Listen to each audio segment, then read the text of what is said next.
The plasma blade missed Jake Miller by inches, leaving a glowing scar across the metal wall of the trading station. The alien woman holding the weapon was beautiful in a deadly way, with silver skin that seemed to shimmer and eyes like liquid. "Mercury, you killed my brother," she hissed in perfect English, raising the weapon again. Jake raised his hands slowly. He was just a cargo pilot, not a fighter. His ship was docked 3 levels down, loaded with medical supplies for the outer colonies. "Lady, I think you have the wrong guy," Jake said, backing toward the emergency exit. "I haul medicine, not weapons." The alien woman stepped closer. Her name was Zara, though Jake did not know this yet. She belonged to the Kethvar, a proud warrior race that had been fighting humans for 3 years over mining rights in the Epsilon sector.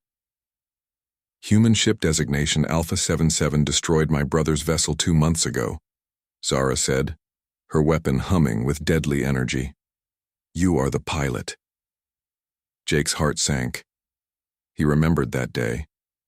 Pirates had attacked a Kethvar transport, and Jake had tried to help, but he arrived too late. The transport was already destroyed, and the pirates fled when they saw his ship approaching. "I tried to save them," Jake said quietly. "The pirates were already gone when I got there." Zara's eyes flashed with anger. Lies, human scum always lies. She lunged forward with the blade, but Jake was quicker than she expected. He rolled aside and grabbed a metal pipe from the damaged wall. The two circled each other in the narrow corridor. "Check the station's records," Jake said desperately. "My ship's logs will prove I was trying to help." "Your records mean nothing," Zara snarled. "Human technology lies as easily as human mouths." They fought through the trading station, Zara pressing her attack while Jake tried to defend without hurting her. She was faster and stronger, but Jake was clever. He used the environment, ducking behind cargo containers and using maintenance shafts to stay ahead. Finally, Jake managed to trap her in a storage bay by sealing the doors, but instead of leaving her there, he did something that surprised them both. He opened the door again. "Why?" Zara asked, lowering her weapon slightly. "Because you're not evil," Jake said. "You're just hurt and angry. I understand that." For the first time, Zara hesitated. Something in the human's voice was different from what she expected. Humans were supposed to be cruel and selfish, according to everything she had been taught. Before either could speak again, the station's emergency alarms began blaring. The lights turned red, and an automated voice filled the corridors. "Attention all residents. Class 5 solar storm approaching. All ships must evacuate immediately." Jake's blood went cold. A Class 5 storm was deadly. It would fry every electronic system within 50 light years and kill anyone caught in space without proper shielding. "How long?" Zara asked, suddenly looking worried. Jake checked his wrist display. 20 minutes before it hits." They ran together toward the docking bays. Most ships had already fled, but Jake's cargo hauler was still there. So was Zara's sleek fighter craft. "Your ship," Jake said, pointing. "It can outrun the storm." Zara shook her head. "Jump drive is damaged.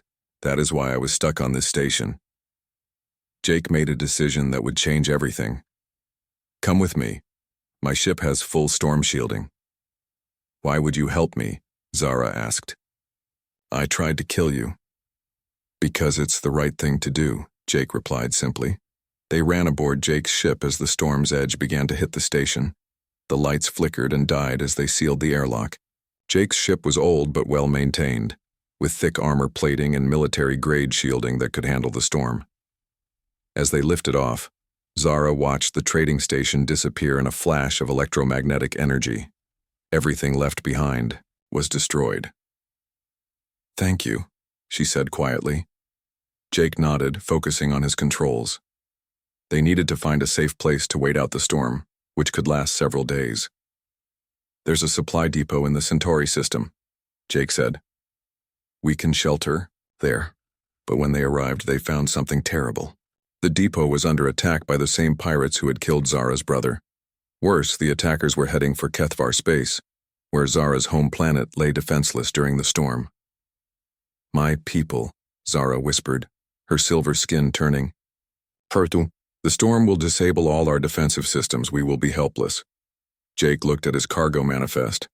Medical supplies, emergency rations, and something else.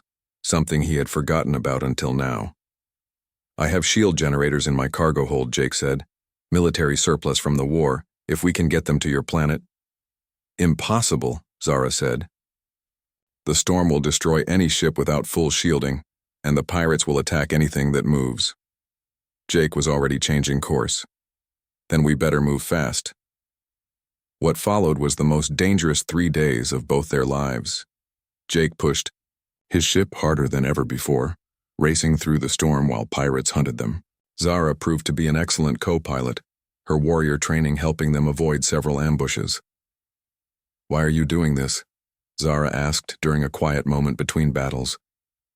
"My people have been at war with yours," Jake thought for a long moment. "War is what governments do. People are different. Your brother didn't deserve to die, and your people don't deserve to be wiped out by pirates." Something changed in Zara's expression. She had never met a human like Jake before.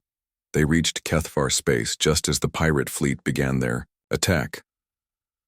Zara's homeworld hung in space, beautiful and blue, but completely defenseless. The electromagnetic storm had shut down everything electronic on the planet's surface. "There," Zara pointed to a massive ship leading the pirates. "That is the vessel that killed my brother, the Crimson Reaper." Jake's cargo hauler was no match for a pirate battleship, but he had an idea. "Can you operate our shield generators manually?" Zara nodded. HFY engineers train for such emergencies. Jake flew his ship directly at the planet's surface while the pirates followed. At the last moment, he ejected all the shield generators from his cargo hold. Zara had programmed them to activate as soon as they hit the atmosphere. The generators spread across the planet like a protective net, creating a barrier that stopped the pirate weapons cold. But Jake's ship was now defenseless, and the Crimson Reaper was closing in. "Eject," Jake told Zara. "Your people will rescue you." "No," Zara said firmly. "We face this together."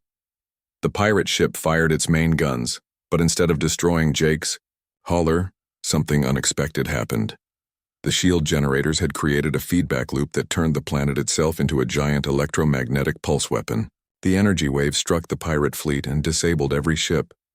Jake and Zara watched in amazement as the pirate vessels fell toward the planet's surface, their engines dead.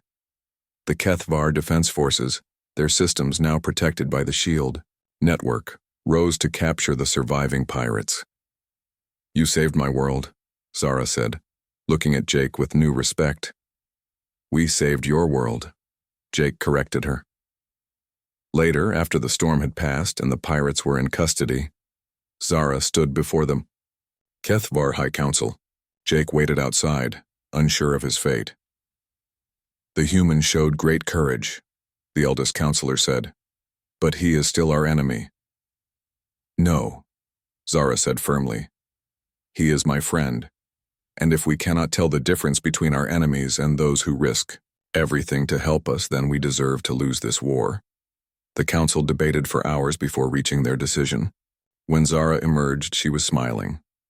"They want to meet with human representatives," she told Jake, "to discuss ending the fighting." Jake grinned. "Think it will work. With you as an ambassador, how can it fail?" 6 months later, Jake and Zara stood together on the bridge of a joint human HFY vessel, patrolling the space lanes against pirates and other threats.